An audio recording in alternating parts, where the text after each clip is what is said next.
मित्रों, भारतीय जनता ने ऐसा फैसला दिया है जिसे भारतीय राजनीति में लंबे समय तक याद रखा जाएगा।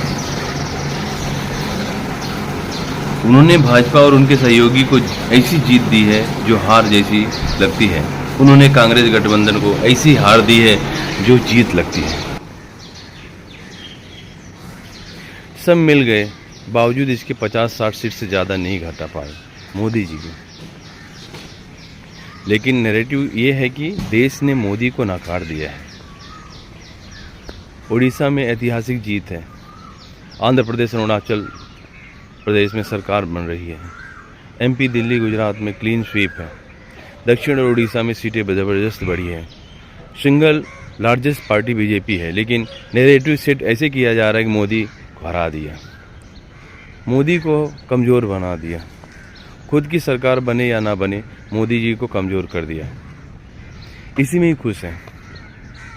अरे भाई, कमज़ोर कोई हुआ है, इस मैंडेट से हमारा देश कमज़ोर होगा। भारत इकलौता ऐसा देश है जो 8% की विकास दर से बढ़ने के बावजूद आज टाइम मशीन में बैठकर 90 के दशक में वापस चला गया। तो निश्चित रूप से तीसरी बार नरेंद्र मोदी प्रधानमंत्री के रूप में फिर से 5 वर्ष का कार्यकाल प्रारंभ करने जा रहे हैं। 1962 के बाद आप देश के पहले प्रधानमंत्री हैं जो लगातार 3rd टर्म कार्यकाल के प्रधानमंत्री के रूप में करने जा रहे हैं। 10 साल सत्ता में रहने के बाद कांग्रेस 44 सीटों पर सिमट गई थी, किंतु 10 साल सत्ता में रहने के बाद भाजपा 241 सीटों पर बैठी है। यही अंतर है। 98 सीट वाले कह रहे हैं कि 241 सीट वाले को जनता ने नकार दिया है। इससे दिलचस्प नतीजे और क्या होंगे? भारत में भाजपा का इस चुनाव के संपूर्ण देश में विस्तार हुआ है। केरल में भी खाता खुला है और मध्य प्रदेश जैसे राज्य में कांग्रेस का अधिकांश उम्मीदवार लाखों मतों से पराजित हुए हैं। देश का पहला ऐसा चुनाव है जिसमें जो पार्टी जीती है उसी में ज़्यादा खुशी हारने वाली पार्टी मना रही है। जितनी सीटें अकेली भारतीय जनता पार्टी ने जीती है, उतनी सीटें सारी इंडी गठबंधन वालों ने मिलकर भी नहीं जीती है। आज ठाकुर भी खुश हैं, जाट भी खुश हैं, यादव भी खुश हैं, आज दलित भी खुश हैं, आज मुस्लिम भी खुश हैं। बस आज देशभक्त निराश हैं। इसमें विश्लेषण का इंतजार करना होगा। हम उत्तर प्रदेश में क्यों हार गए? अखिलेश यादव जैसे आत्मविश्वास से भरा भ्रमित नेता अकेले ही यह सब कुछ कैसे कर सकता है? 10 सालों तक मुसलमान को कांग्रेस से कुछ नहीं मिला और इन्होंने कांग्रेस का साथ नहीं छोड़ा। वही 10 सालों तक हिंदू को मोदी जी ने सब कुछ दिया, उसके बावजूद मोदी जी को हराने के लिए कसर नहीं छोड़ी। गजब और दुखद है। जिसके आने के आहट मात्र से शेयर बाजार गिर पड़ा, वो अगर सचमुच आ जाते तो बर्बादी का अंदाज़ा आसानी से लगा सकता है। कुछ तो बात ज़रूर है हम हिंदुओं में, क्योंकि कोई बरसों तक गुलाम नहीं हो सकता। बर्बाद हिंद के लिए एक जयचंद ही काफ़ी था।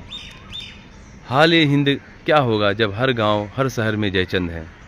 हिंदू से अच्छे मुसलमान रहे, जिन्होंने यूपी और बंगाल में बता दिया कि हम क्या हैं, और हिंदुओं ने अयोध्या में बीजेपी को हराकर बता दिया कि हम क्या हैं।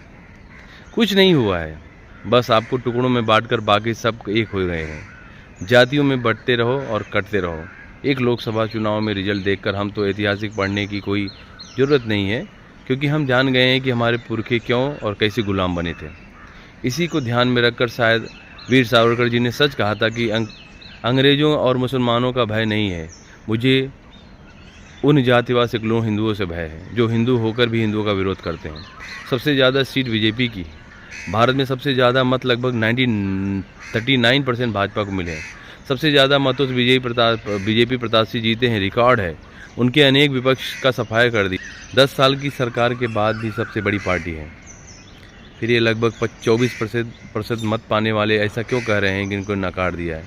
समझ में नहीं आ रहा है। हम भारत के लोग मतदान में रुचि 60%, एग्जिट पोल में 99% और मतगणना की रुचि में 101% रखते हैं। आज से ईवीएम सती सावित्री घोषित हुई। हम हिंदू ऐसी गाय हैं जो पालने वाले किसान से नाराज होकर कसाई के पास चले जाते हैं। अयोध्या में भव्य श्री राम निर्माण के बाद भी मिला जनादेश बता रहा है कि मथुरा में कृष्ण और काशी में शिवलिंग मस्जिद में ही ठीक है। आईपीएस अन्ना मलाई चुनाव हार रहा है और जेल में बंद आतंकवादी अमृतपाल 1 लाख से घोषित जीत रहा है।